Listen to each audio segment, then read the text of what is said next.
Hello दोस्तों, आप सभी लोगों का इस्तकबाल है हमारे व्लॉग में। तो आज का ये व्लॉग मेरे जीवन में बहुत ही बड़ी अहमियत रखने वाला है, क्योंकि जो अभी मैं डिसाइड करने जा रहा हूँ वो मेरे जीवन में एक बहुत ही बड़ा मोड़ ला सकता है और नहीं भी ला सकता है। वो आप लोगों पर डिपेंड होने वाला है। सबसे पहली बात, अगर आप लोगों ने मेरा अमीनाबाद वाला व्लॉग देखा होगा तो उसमें मैंने किताबें ख़रीदी थी।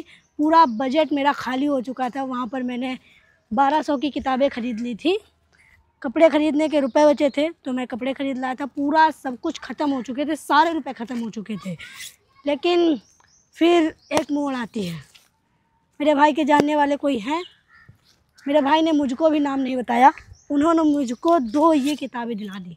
तभी मेरे जहन में एक सवाल आया कि जैसे मेरी ऑडियंस है, जो मेरे व्यूअर्स हैं, वो कहते हैं कि भाई तुम्हें किस चीज़ की ज़रूरत है, जिस चीज़ की ज़रूरत हो बताना, हम तुम्हारे घर पर पार्सल करा देंगे। तो घर पर पार्सल कराने के लिए घर तो पता होना चाहिए, एड्रेस पता होना चाहिए। तो मुझे अपना एड्रेस रिवील करना चाहिए कि नहीं, और मुझे जब कोई किताब गिफ्ट करे तो उसे लेनी चाहिए कि नहीं। तो आज मैं इस पर ही बात करूँगा। सबसे पहली बात, किसी अंकल ने, भैया ने, दीदी ने, आंटी ने, चाची ने, दादी ने, किसी ने हमको ये 2 किताबें गिफ्ट करी हैं। मैंने अमीनाबाद में किताबें ख़रीदी, सब कुछ ख़त्म हो गया, सारा पैसा ख़त्म हो गया।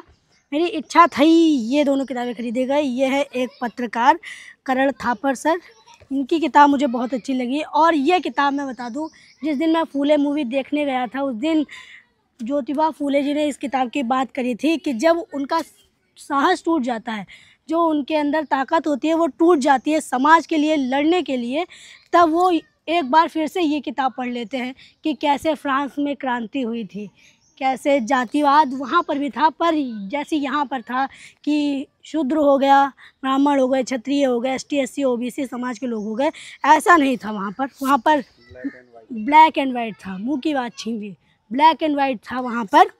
तो ये किताब इंग्लिश में है, फर्स्ट किताब इंग्लिश की होने वाली है जो मैं पढ़ूँगा। इससे पहले भी मैं पढ़ चुका हूँ शार्लॉक होम्स। तो अब मैं बात कर लेता हूँ कि मुझे ख़रीदना चाहिए, किताबें तो मुझे ख़रीदनी चाहिए, लेकिन अगर कोई मुझे पैसे दे, कोई मेरे घर पे किताब भेजे, तो मुझे अपना एड्रेस बताना चाहिए कि नहीं। सबसे पहली बात है, ये मैं आप लोगों पर छोड़ रहा हूँ कि मैं आप लोगों के इशारे पर चलता हूँ। आप मेरे व्यूअर्स हो, आप मेरी फैमिली हो। मान लीजिए कि अगर घर पे मैं अकेले अपने मन से करूँगा तो कोई मुझसे गलती हो जाएगी तो पूरे परिवार वाले मुझ पर ही दोष देंगे कि जाओ बता दो अपने घर का एड्रेस। आवाज़ मार दिए गए ना, ऐसे मैं आप लोगों से पूछ लूँगा। तो आप लोग अगर कमेंट बॉक्स में हाँ कहेंगे तो मैं बता दूँगा, अगर आप लोग ना ना ना कहेंगे तो नहीं बताऊँगा। अगर मैंने अपना पता सबको बता दिया तो बहुत सारी प्रॉब्लम्स मेरे ऊपर आ सकती है। जैसे अगर मैं वीडियो शूट कर रहा हूँगा, वैसे तो हमारे उधर बहुत ज़्यादा शोर हुआ करता है। अगर मैं अपना पता भी रिवील कर दूँगा तो जो मेरे चाहने वाले होंगे या फिर मेरे फॉलोअर्स या फिर कोई भी जो मुझको जानना चाहते होंगे, जो मुझसे मिलना चाहते होंगे, वो सीधा मेरे घर पर आ जाएंगे। वीडियो शूट करने में दिक्कत होगी अगर वो बार बार घर पर आएंगे, और अगर वो बार बार घर पर आएंगे तो मेरे घर वालों को भी प्रॉब्लम होगी। जब घर वालों को प्रॉब्लम होगी तो मुझे घर बदलना पड़ेगा। 2 प्रॉब्लम हो गई, एक ये कि मुझे घर बदलना पड़ेगा और दूसरी ये कि वीडियो शूट करने में दिक्कत आएगी। सिक्योरिटी रीज़न भी यही है कि अगर मैंने अपना पता रिवील किया तो लोग मेरे ऊपर हमला भी कर सकते हैं, मुझे मारने भी आ सकते हैं। ये 3 कारण हो गए। बाकी आप लोग बताइए कि मुझे करना चाहिए या फिर नहीं। 3 दिक्कतें हैं, एक ये मेरी जान की, और दूसरा मेरे घर की, और तीसरा आप लोग जो देखते हैं वीडियोज़ की, उसकी भी दिक्कतें हो सकती है। आप लोग कमेंट बॉक्स में बताइए। बाकी ये किताब मुझे पता नहीं किसने गिफ्ट करी है, मेरे भाई बता ही नहीं रहे कि किसने गिफ्ट करी। बहुत पूछा, बता रहे कि उन अंकल ने मना किया है कि नाम मत बताना। पता नहीं उनका भी कोई रीज़न होगा नाम ना बताने का, जैसा मेरा है पता ना बताने का, वैसे उनकी भी कोई दिक्कत होगी। मैं समझता हूँ लोगों की दिक्कत। अब सीधा घर चलते हैं और इन दोनों किताबों को पढ़ते हैं। दोनों को तो मैं एक साथ पढ़ नहीं पाऊँगा, पर हाँ एक तो पढ़ सकता हूँ। जो मेरे पत्रकार राइटर जी हैं, ये इनकी किताब पढ़ूँगा, करण थापर जी की। अच्छी किताब है, मैंने बहुत चर्चे सुने हैं, तो पढ़ूँगा, मज़ा आएगा। घर पे चलते हैं, इस किताब को पढ़ते हैं और पढ़ते हुए आनंद लेते हुए, अब मैं डांस एकेडमी पता नहीं जाऊँ या ना जाऊँ, क्लियर नहीं हो पा रहा है ना इस समय। इंस्टाग्राम थोड़ा ग्रो हो रहा है तो मैं सोच रहा हूँ इंस्टाग्राम पर ही मेहनत कर लूँ।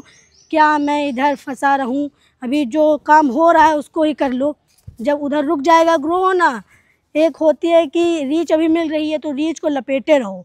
अगर थोड़ी सी भी अटपट हुई, एक दिन भी वीडियो लेट हो गई, तो जो ऑडियंस होगी वो डिसअपॉइंट हो जाएगी और वो मेरी वीडियो देखना बंद कर देंगे।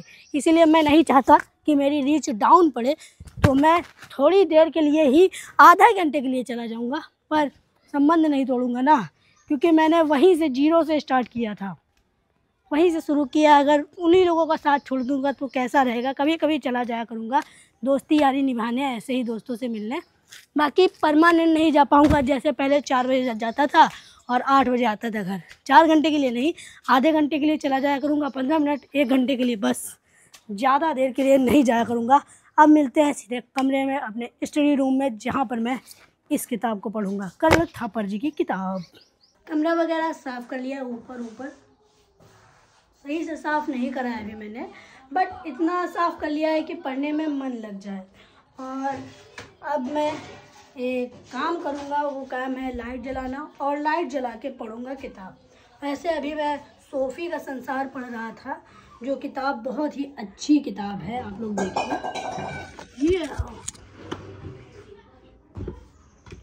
लाइट लगा लूँ, फिर मैं पढ़ता हूँ अपनी किताब। किताब पढ़ने में मुझे अलग ही मज़ा आता है भाई। ये मेरा जुगाड़ है। मेरे पास पहले थी पॉकेट लाइट, उसको मैंने, वो टूट गई थी, गिरी इधर उधर तो वो टूट गई। तो जब टूट गई तो मैंने सोचा कि क्यों ना कोई अच्छा सा जुगाड़ बना के उसको यहाँ लगा दूँ, जिसमें मेरे घर में लाइट नहीं है तो लाइटिंग की प्रॉब्लम ख़त्म हो जाए। और मेरे पास एक पावर बैंक तो है ही, जिससे मैं आईफोन चार्ज कर लेता हूँ और ये लाइट जला लेता हूँ, बस ज़्यादा काम नहीं होते। और कभी कभी ये बड्स चार्ज कर लेता हूँ, क्योंकि मैं इस समय ऑनलाइन क्लासेस ले रहा हूँ ना। तो ये किताब पढ़ते कर्नल थापर जी की। श्रीनगर में उस दिन सूरज निकला था या नहीं, यह तो पक्का नहीं है, लेकिन 5 नवंबर 1955 को सुबह 9 बजने में 20 मिनट बाकी थे और मेरा जन्म हुआ। वह शनिवार का दिन था। मेरे माता पिता ने मेरे होने के बारे में सोचा भी नहीं था, क्योंकि 3 बेटियों के बाद 20 वर्ष तक उनके बेटे की कामना पूरी नहीं हो सकी थी। इस बार भी वे मान कर चले थे कि फिर बेटी होगी। वास्तव में उन्होंने मेरी दादी के पास एक आया की व्यवस्था पहले से कर ली थी, ताकि वह उनकी चौथी बेटी की देखभाल कर सके। व्यवस्था के चलते मेरे बचपन का ज़्यादातर समय मेरी बहनों के बचपन के अपेक्षा अबों के साथ बीता। प्रैक्टिस कर लेता हूँ ना, थोड़ी सी प्रैक्टिस हो जाएगी तो मज़ा आ जाएगा भाई मुझे। मेरी पेंसिल,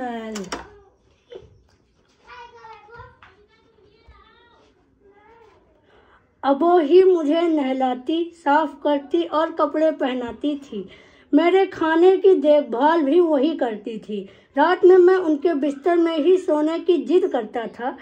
इस सच को नकार दे कि वह मेरी माँ नहीं थी, लेकिन वह मेरी माँ के समान थी। जब मैं युवा था तब मैं आश्चर्य करता था कि मेरे माता पिता ने मेरा नाम करण क्यों रखा।